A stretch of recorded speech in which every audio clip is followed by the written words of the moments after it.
Good afternoon. Welcome again to this UPSC Current Affairs Decoding Emerging Current Issues lecture series. We will discuss today some of the important issues in the news recently for the 17th Feb 2022, as well as some previous dates also. Okay, and to download, you can join the Telegram channel of Aakar, UPSC and MPSC. There you will get the PDFs, as well as you can download the Aakar app also, where you will also get the important material for the UPSC. As far as this UPSC current affairs lecture series is there, I am going to include also the important issues pertaining to the Reserve Bank of India and Security and Exchange Board of India examinations, NABARD examinations. See, because now RBI and NABARD has made this mains examination descriptive. So for those students who are also giving RBI and NABARD, these lecture series can be helpful to them, and from now onwards I am going to include specifically issues related to RBI and NABARD. Okay, and socio-economic issues, economic issues, okay, financial issues I am going to include. So this will be also helpful for RBI and NABARD aspirants. So let's start with today's session.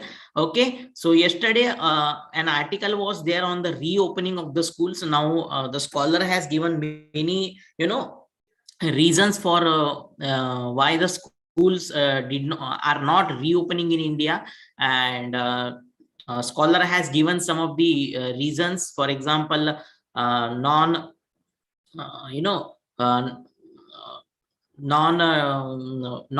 adequate planning, and then communication gaps, fear created by media. So all these reasons, as we already know that reasons are there, many reasons are there, and very important among them is the pandemic and the fear created by that, and media has played an important role in that, and misinformation. Okay, communication gap is there. So scholar particularly give this PERI approach, okay, which can be adapted while we plan to reopen our schools, okay, which are going to be very important as far as the sections of these marginalized communities are there, because these communities, these poor families have suffered the most because of this closure of the schools during the pandemic. So this PERI approach stands for: P stands for prepare, E stands for engage, R stands for reimagine, and I stands for innovate. Okay, so what does this mean? Prepare means, see, when we are going to reopen our schools, we are required to be prepared mentally, as well as we are required to prepare physically also. So it means what? It means preparing means what? Preparing means, first of all, changing our behavior according to the changing situation, understanding the risk posed by the pandemic. So after understanding the risk, you are required to build adequate safeguards and infrastructure like social distancing, masks, okay, cleanliness in the schools, and other precautions that we have to take. Okay, E stands for engage. Now, given the changing times, and it's a more challenging times where many marginalized sections, many excluded sections have suffered the most because of the pandemic, and because of the return of the migrants to their home, to their villages, and to their home. What has happened is that schools have the children have left the schools. Now, to engage them, to engage these marginalized communities, these excluded communities, will be the most important challenge after reopening of the schools. So engage means poor and marginalized sections needs to be mobilized once again, and for that special campaigns, special awareness campaigns, IEC campaigns, information, education, communication campaigns have to be specifically formulated. Then R stands for reimagine. Reimagine, what we have to reimagine is our school premises. What we have to reimagine is our teaching, because after long gaps in the learning, in the schooling of these children, what has happened is that link has got some link has been broken. So teaching methods, our classrooms, our health, our mental aspects in the schools we have to reimagine these aspects. So teaching new methods of the teaching by engaging the school children, by engaging the more needy children. Okay, classrooms has to be reimagined so that we can tackle, or we can face the pandemic more effectively. Then school premises should itself have a health and mental counseling centers that will help the parents to gain confidence. And lastly, I stand for innovate, which means in the times of the pandemic, which is a more challenging time, we need a more skills, overall child development agenda, improved communications. So all these things we have to innovate, because now after the long gaps in the schooling of the children, so new skills we have to build, not just among the students but also among the teachers also. Okay, and we have to go for overall child development, so that just completing the syllabus should not be the agenda, but rather overall child development should be the agenda of the schooling now. Because as we know, pandemic has affected, and in the near future also we have to be ready for that. We have to make our generation more uh, more strong, more effective, more resilient, and more adaptable. So from schooling itself, now we have to give attention to the overall child development. So not only just physical development, intellectual development, but also mental development. Okay, critical thinking, proper communication skill, proper behavior, proper lifestyle, all these things have to be included in the school syllabus, school's curriculum. So this is what mainly the article of yesterday's the Hindu newspaper was about. The main thing that I discussed here was a Perry approach. You can use this in your answer writing or even in your essays. Next, let us move towards a more important issue. It is pertaining to the positive discrimination or affirmative action like reservation. And yesterday the article was regarding the importance of a caste data. So it's about the credible caste data for the affirmative actions like reservations. Because what is happening now is that reservation has become more like a political tool. Yesterday itself there was a news that in the Punjab, during the Punjab election, some parties have promised the reservation for the Punjabis in the Punjab. So these issues pertaining to the reservation often comes into the picture during elections, or during the interest of the political party. So when the interest of the political party suits its the reservations are being promised, rather than going for a more rational policies that can impact, that can empower the communities in the real sense.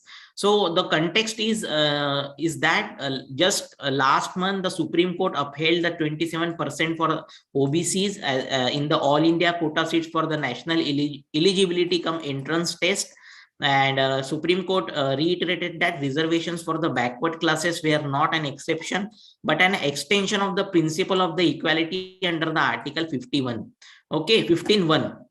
So the affirmative action policies under the Article 15(1) of the Indian Constitution, okay, provides for empowerment of the marginalized the communities suffering from the historical injustices. So Supreme Court has also given philosophical arguments pertaining to the why reservation is needed in such competitive examinations.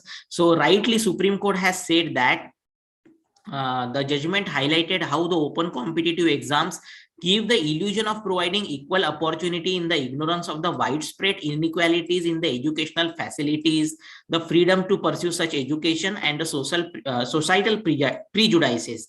So Supreme Court has said that you need a reservation, and open competition does not mean providing equal opportunity. Rather, there should be equitable opportunity, and for that matter, you need affirmative actions like reservation. And Supreme Court also pointed out how such disparities are not limited to the issue of access to the good education or financial constraints alone, but also to the psychological and social effects of the inherited cultural capital.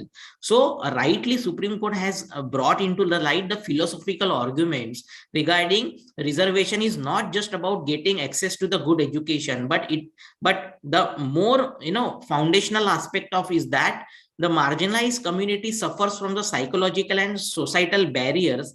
The cultural capital of this marginalized community is not at par with the more forward caste. So for example, as far as the cultural capital is concerned, just take the example of communication skills, books, accent, academic accomplishments, social networks, of this forward caste. So naturally the cultural capital of this forward caste, in terms of their communication, in terms of their skills, in terms of their social networks, in terms of their political networks also.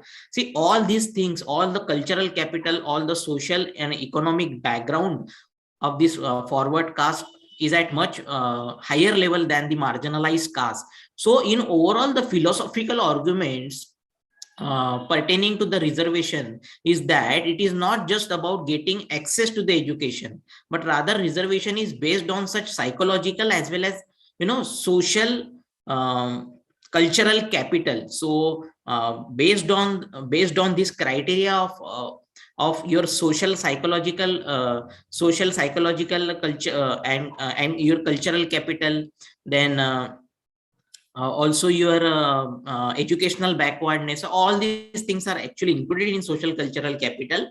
So this is what is the basic foundational aspect, psychological and social cultural capital. So how is your psychological and social cultural capital? If it is at very low level than the forward caste, you need some kind of special measures, which we call it as the affirmative actions. And in India, the most important affirmative action is reservations, okay, in education and employment. This is to create not inequality or inequity, rather this is to create equality, so that the backward caste marginalized communities can be brought at par with the forward caste and class. Okay, so the Constituent Assembly held a similar philosophy while introducing a constitutional provision. So those who had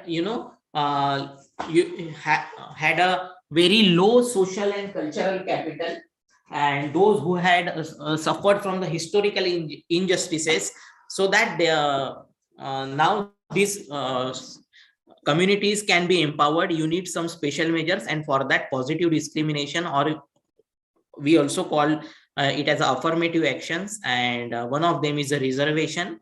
So this is being provided, and under our constitution the provisions are made for that special measures or a positive discrimination actions or affirmative actions like reservation.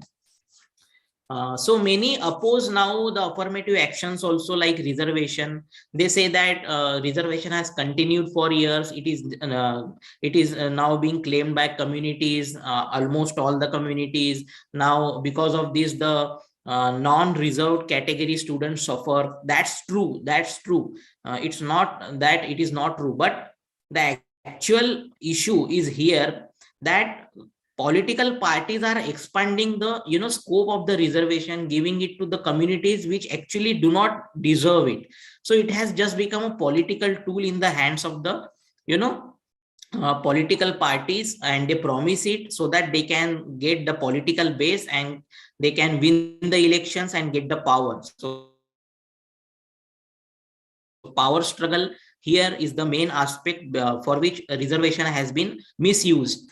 And this Justice D.Y. Chandrachud pointed out the castelessness is a privilege that only upper caste can afford, because their caste privilege has already been translated into social, political, and economic capital. So just as I told you, the philosophical argument is being made by the Supreme Court, so that social, cultural capital is one aspect. And then when other non-reserved communities oppose this, for the reason that it just consolidate or it strengthens the caste identities, it creates caste discrimination, caste is being persisted, caste is being continued because of the reservation. So they talk about castelessness, but here Justice D.Y. Chandrachud has argued that castelessness is talked by them, the forward or the upper caste. Why? because now they have already got the benefit of their caste. It has been already transformed into social, political, economic capital. On the other hand, individuals who belong to the lower caste must retain their caste identity. Why? Because they are required to take the benefits. They are still having the status of being marginalized or backward, and poverty is experienced by them, marginalization is being experienced by them, and the basis of which is the caste. So till the time this lower caste becomes forward, okay, the reservation is needed. Okay, so affirmative action is needed. So individuals who belong to the lower caste must retain their caste identity in order to claim the benefits of the measures such as reservation. So this is being the arguments put forward by the highest court of the India while giving its decision, and the philosophical argument made here are very, very important. So what's the issue now? If the philosophy is clear, if you have understood why reservation is needed, okay, so what's the issue is now? Just I have told you about that. The reservation has become, political tool. Political parties promises the reservation to the communities even without taking into account they actually need it, even taking into account the data, even doing actual survey of that are these communities really backward. So without having adequate credible data through the surveys, through the various information, they just promises the reservation to the various communities based on their own political interests, particularly during the times of the elections. Okay, so Supreme Courts often have ruled out the reservations given by the political parties. Recently Maratha reservation, OBC reservation at a local levels in Maharashtra, then also some years ago the Jat reservations given by the ruling party was ruled out. So all these things happen because reservation has been criticized because of its misuse by the political parties. But actually the real issue is not this. Reservation is needed, but to whom it is needed? To the communities who actually want it because of their marginalization, because of their social, cultural backwardness. So how to now the question is how to identify which communities basically need the reservation or the affirmative action. So what is needed? So in the article yesterday, the scholar has given very good arguments. So the scholar has argued for a credible data exercises. So even though concerning the scheduled caste and scheduled tribes have been included in the census, there is no similar data for other backward classes. So for OBCs, now the demand is being put forward to include the caste census of the OBCs in the census, but there has been some issues pertaining to that. We will see that afterwards. Here the data pertaining to the OBC is not there, is one of the issue. And socioeconomic caste census is also being called as a faulty and unreliable. And even it is said that the Mandal Commission's recommendations were also being criticized based merely on the personal knowledge of the members of the commission. So they were not, this data was not credible. It is being criticized.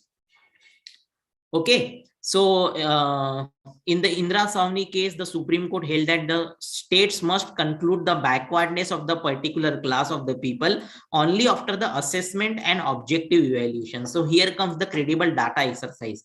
So when you don't have data, how can you give the reservation to the people?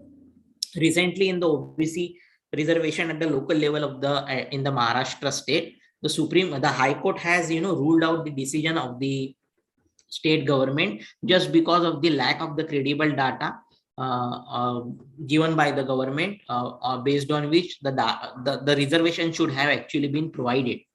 So okay, so in Indira Savni case, this has been the case. The Supreme Court has said that please bring a proper assessment and objective evaluation, and also the conclusion must be subject to the periodic review. So if you are giving reservation, then you should also make a periodic review so that it can be assessed whether the communities have become forward or are still needing the reservation. Even the National Commission for the Backward Classes Act 1993 provides under Section 11 that the central government may every 10-year revise list with a view to exclude those classes which have ceased to be backward and include new backward classes. So even in these cases also national commission for the backward classes act में ये provision की गई है कि आप उसको revive करते जाइए, पर exercise has not been done to date. So this data exercise, this creating data, okay, this has remained a problem.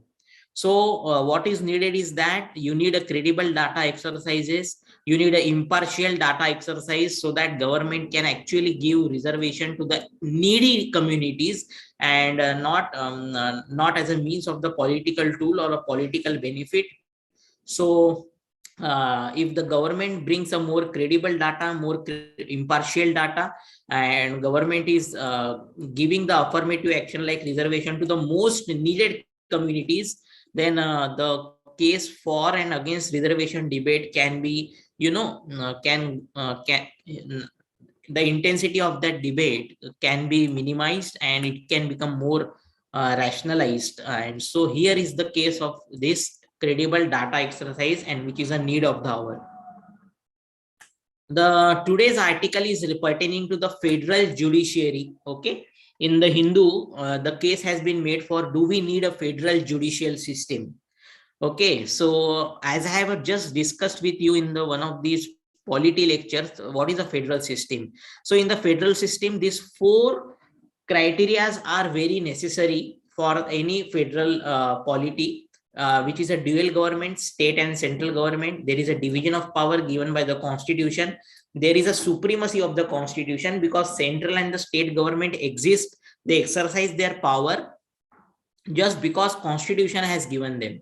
And then there should be an independent judiciary, because if some units of the governments like state or a central government violates the constitution, then independent judiciary will interpret the constitution and accordingly protect the constitution so that no one will be able to violate it.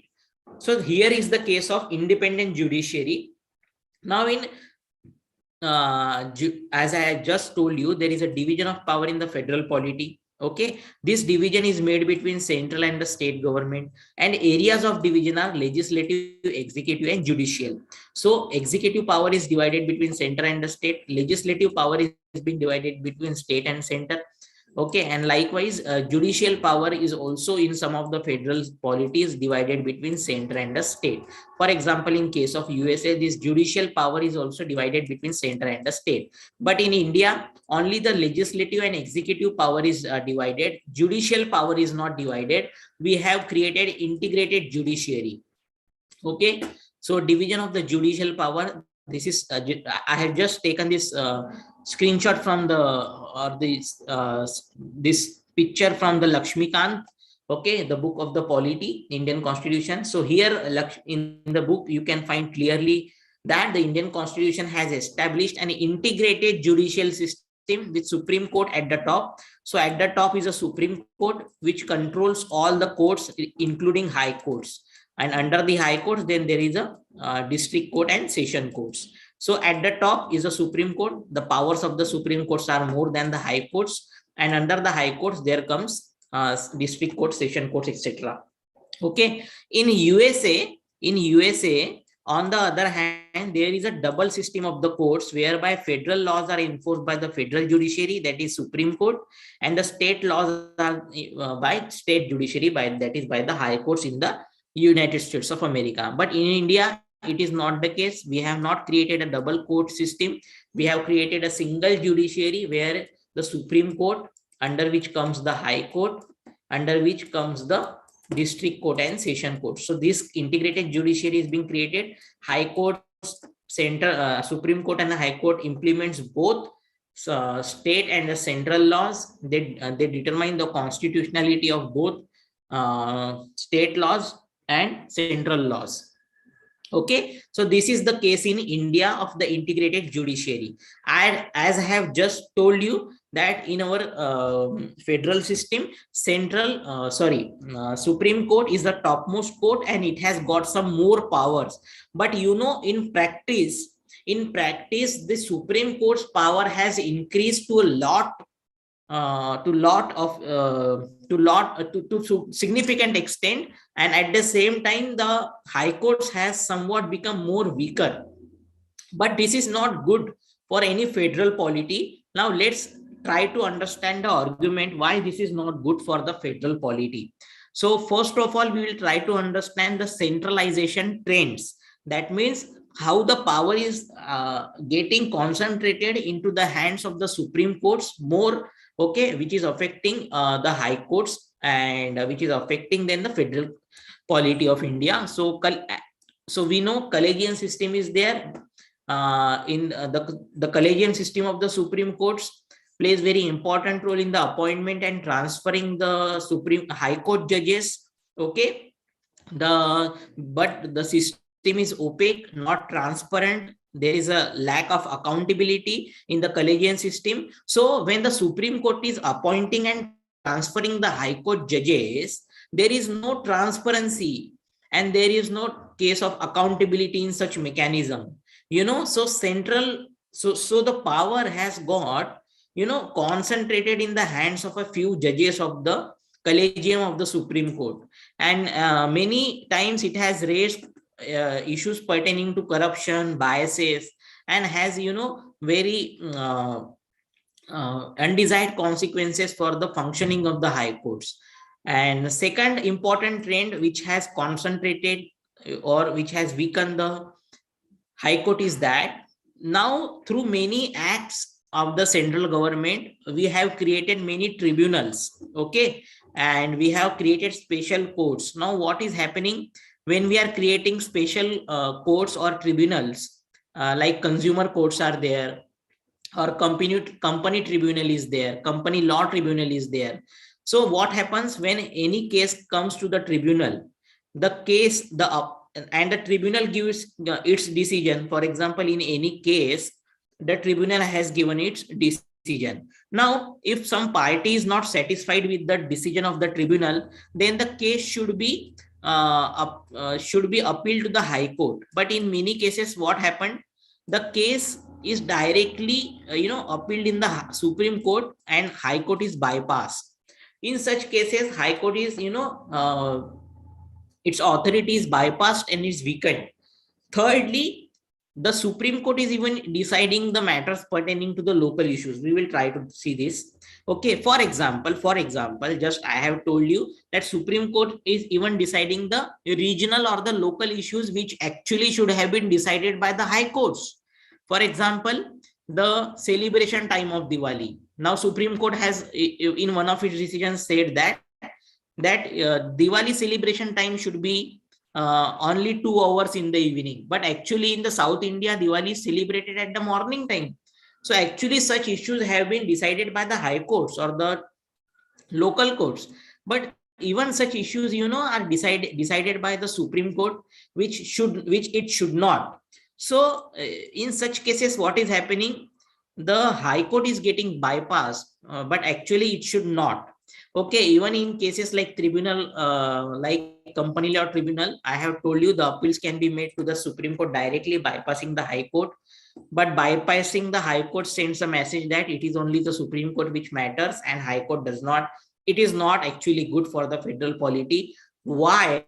Let us try to understand why weakening of the High Court affects our federal polity or the federal rights and powers of the state. See, what will happen when the Supreme Court gets unnecessary powers or large powers and high courts are weakened. So it creates, vertical asymmetry. Vertical asymmetry means central government becomes more dominant. How? So a scholar has given a case studies pertaining to the USA and Nigeria. What the scholar has said is that US Supreme Court is far more likely to strike down the state laws than the central laws. For example, any state law is being challenged in the Supreme Court. Now, what is seen is that national government is more strong, okay, and it takes into account the national argument or the national scene or the national demand. But state may have its own demand, and in such cases where state law is challenged, the national majorities or the parliament, or say the ruling party, which argues based on some uh, national scenario or national arguments or national interest. So in such cases, state law does not stand on the equal ground uh, because of the stronger arguments and the stronger powers of the central government. So courts face much weaker constraints in striking down the state laws that are not approved by the national political majorities. For example, any state law is there, state will state will give its argument, and then central government, its lawyer will give their own argument, which will be naturally more stronger than the state government very often. So in such cases, what will happen, Supreme Court will not find it very difficult to rule or to strike down the state laws. And in such cases, unnecessary, the central government becomes more powerful in the process, okay, and state government gets weakened. So what is happening here is that state can argue well in the high courts rather than the Supreme Court, because at the state level the high court can take into account the arguments of the state level with a greater sensitivity. And in Nigeria also, it is seen that top court favors the central governments more than the state laws. So when the Supreme Court gets unnecessary powers, when it gets power gets centralized into the hands of the Supreme Court, and every matter is being decided by the Supreme Court, and High Court is somewhat weakened, what will happen in Supreme Court, the central government will try to dominate, and state government will find it very difficult to put their arguments or to put forward their laws. So in such cases, it may happen that it will affect the federal rights and powers of the state in India also, which is not good.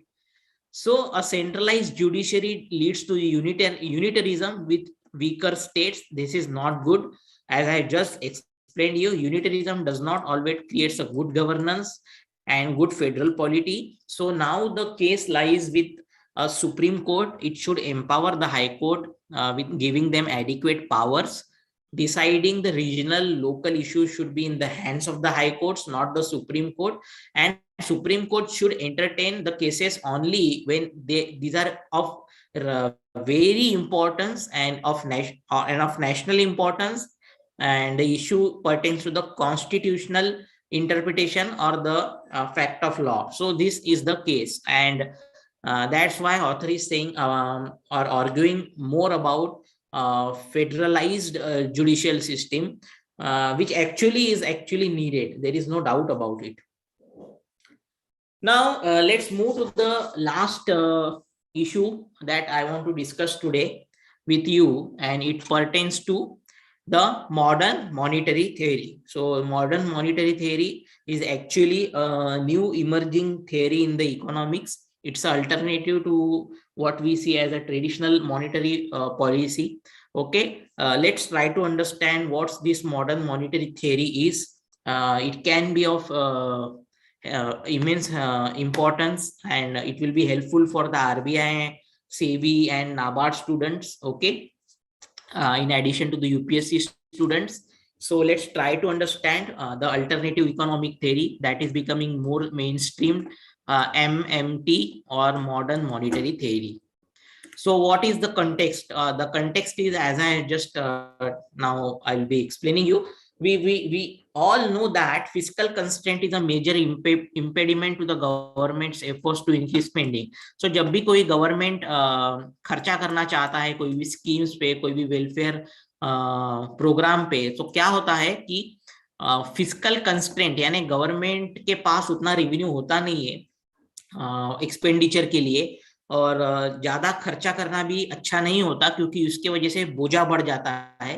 क्योंकि अगर तुमको ज्यादा खर्च करना है पैसे, तो तुमको उतने पैसे ज्यादा बोरो करने पड़ेंगे।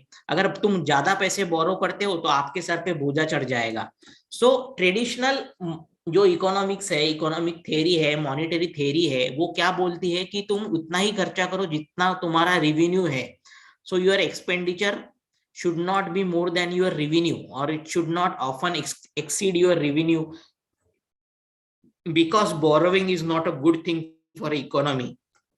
Modern monetary theory is exactly opposite to this, and it attempts to provide a solution to fund strapped countries like ours. So जिनके पास बहुत खर्चा करना, जिनको बहुत खर्चा करना है, जैसे डेवलपिंग नेशंस है, डेवलपिंग नेशंस को बहुत खर्चा करने की गरज होती है।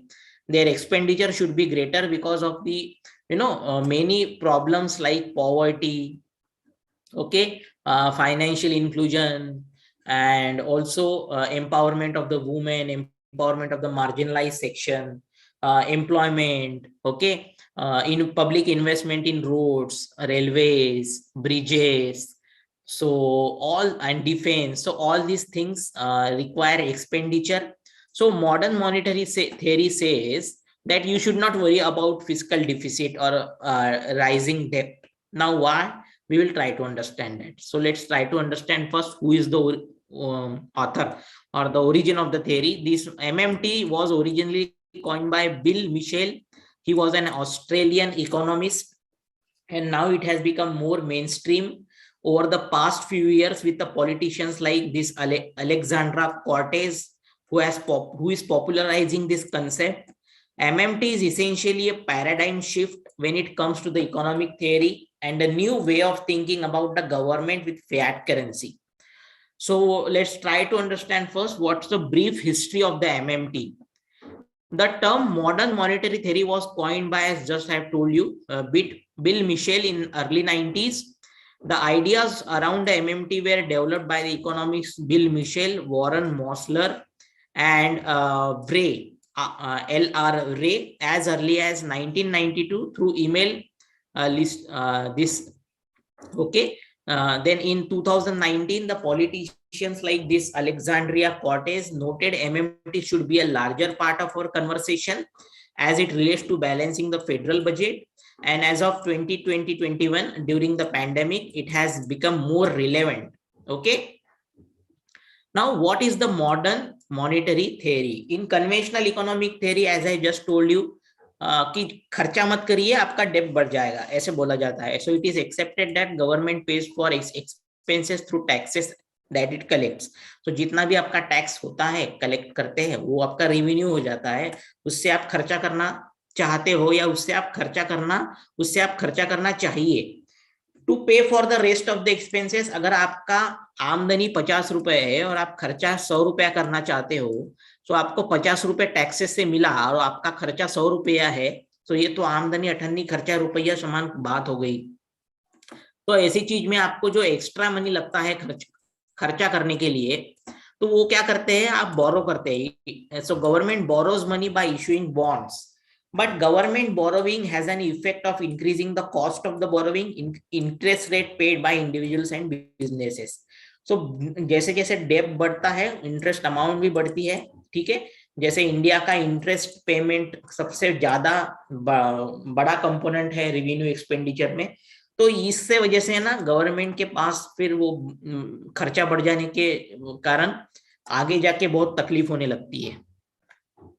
But MMT takes the opposite stance and states that countries that have a sovereign right to print out their own currency can never run out of the money and default. So modern monetary theory क्या बोल रही है, आपको बोरो करने की गरज क्या है, आप बोरो मत कीजिए. आप अपनी आप अपनी करेंसी है, आप प्रिंट तो कर सकते हो. आप करेंसी प्रिंट कीजिए जितना पैसा आपको लगता है, आप बोरो मत कीजिए. आप करेंसी प्रिंट कीजिए, नई करेंसी प्रिंट कीजिए और पैसा लाइए अपने पास. Okay. So as long as the countries are free to print as much money as they want, there will be no problem of default and debt. Okay. So the taxes and borrowings do not pay for the government spending. Okay, instead money is created through government spending and it is done through the creating or the printing more money. In other words, theory gives governments the leeway to spend as much as they want on public expenditure and not worry about ballooning fiscal deficit or debt. अब डेप्ट और physical deficit की चिंता मत कीजिए, आपको जितना पैसा लगता है आप खर्च कीजिए, और कैसा पैसा खर्च करना है तो पैसा लाएंगे कहां से, आपको बोरो करने की गरज नहीं है, ठीक है, आपको करना है printing. So you just print the money, whatever money you require, print it and get your expenditure done. So MMT believes that governments can use taxes as a means to make people use the currency as well as to control inflation. अभी ऐसा बोला जाता है कि आप कितना currency print करते हो उसके कारण मनी सप्लाई बढ़ जाएगा, तो उसके कारण इन्फ्लेशन हो सकता है. So then you can use the measure like taxes. Okay, tax बढ़ा दो, टैक्स बढ़ाने के कारण लोग उतना खर्चा नहीं करेंगे. Modern monetary claims that because the government is the issuer of the money, it can create more since it's no longer backed by gold. So okay, आपको अभी गोल्ड के हिसाब से तो मनी प्रिंट करना नहीं होता है. So money printing is not linked to gold now. आपके पास जितना गोल्ड है उतना आपको प्रिंट करना है, ऐसे तो नहीं होता, आप कितना भी प्रिंट कर सकते हो. So proponents think that modern monetary theory can counter many economic problems while opponents fear inflation and increased deficits. Okay, क्योंकि मनी सप्लाई अगर बढ़ जाता है तो नेचुरली क्या होता है, इन्फ्लेशन बढ़ जाता है, डिमांड बढ़ जाती है ना उसके कारण, और सप्लाई उतना होता नहीं है, और फिजिकल डिफिसिट बढ़ जाता है, उसके कारण गवर्नमेंट के ऊपर बोझा बढ़ जाता है, डेब्ट बढ़ जाता है. ये चीजें मॉडर्न मॉनेटरी थ्योरी के काउंटर यानी क्रिटिसिज्म में बोली जाती है, क्योंकि एग्जाम्पल हमारे पास है, Venezuela, Zimbabwe, Germany, and more have shown potential downsides, destruction, and hyperinflation. Okay, according to the Brookings Institution, previous historical examples clearly show that creating more money through printing can lead to hyperinflation and unrest. अगर आपका hyperinflation बढ़ जाता है तो आपके currency को कोई value नहीं रहेगी बाद में, ठीक है. So this is the case of arguments against this modern monetary theory. कितना भी मनी प्रिंट कर लो और खर्चा कर लो, पर उसके कारण प्रॉब्लम तो आ सकते हैं ना.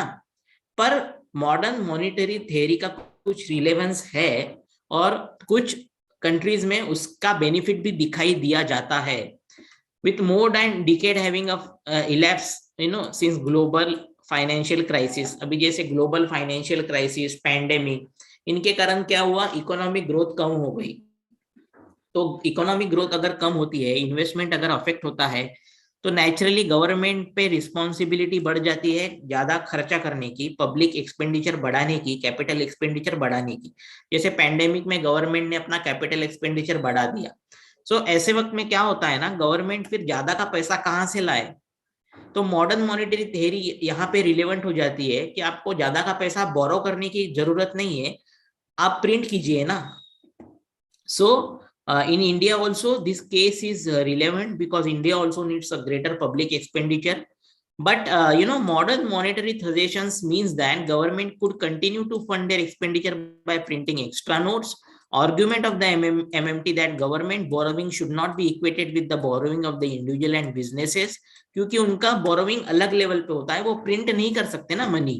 That government just cannot default as long as they can print notes to service the loan goes against the conventional belief. But this has been proved right in Japan, Italy, and now in the US also. This modern monetary theory is being followed. Or as far as inflation is there, the fear that excessive government borrowing could lead to inflation is also not borne out by the current events. Despite the large government borrowing in developed countries over the past decade, inflation has been low. Okay, तो आपका expenditure अगर बढ़ता है तो आपका inflation बढ़ेगा, ये जरूरी नहीं है.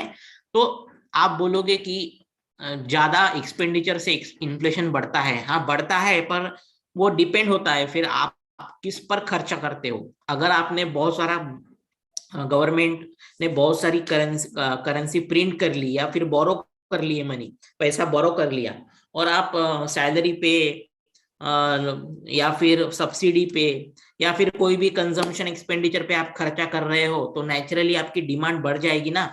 जिसकी सैलरी पहले 100 रुपए थी वो 50 रुपए खर्च करता था, अब आपने उसकी सैलरी बढ़ा दी और आपने उसकी सैलरी 1000 कर दी, तो 1000 रुपए में पहले 50 खर्च, 100 में पहले 50 खर्च करता था, अभी 1000 में वो 200 रुपए खर्च करेगा। तो 200 रुपए खर्च कर रहा है तो डिमांड बढ़ रही है, तो डिमांड बढ़ रही है तो आपको प्रोडक्शन कैसे बढ़ेगा।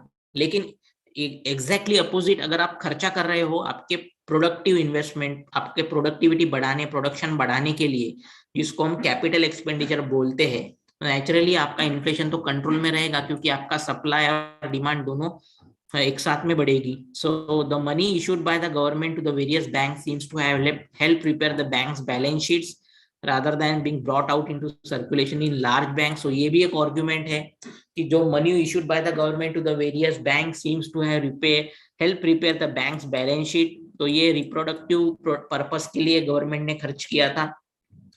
Government could possibly turn towards MMT now to boost growth and move towards full employment. तो आपको अगर अभी रिलेवेंट सिचुएशन में आप MMT का यूज करके या MMT के बेसिस पर खर्च कर सकते हैं, लेकिन आपको ये देखना पड़ेगा कि आप जो पैसा जो एक्सपेंडिचर कर रहे हो उसकी क्वालिटी कैसी है। So this is the main thing in the modern monetary theory. Modern monetary, in short, does not worry about fiscal deficit and borrowing and public debt. Rather, it says print more money, do a public expenditure. Inflation will not be there because of the experience tells us that excessive government could lead to inflation is not born. Okay, so उसके कारण inflation भी नहीं बढ़ेगा, ये experience से हमको दिखता है। तो जैसे एक्सपीरियंस से ये दिखता है कि इन्फ्लेशन बढ़ता नहीं है, पर ये भी हुआ है कि इन्फ्लेशन बढ़ा है। इंडिया में गवर्नमेंट बहुत ज्यादा खर्च कर रही थी 2008-9 में, तो उसके कारण इन्फ्लेशन बहुत ज्यादा बढ़ गया था।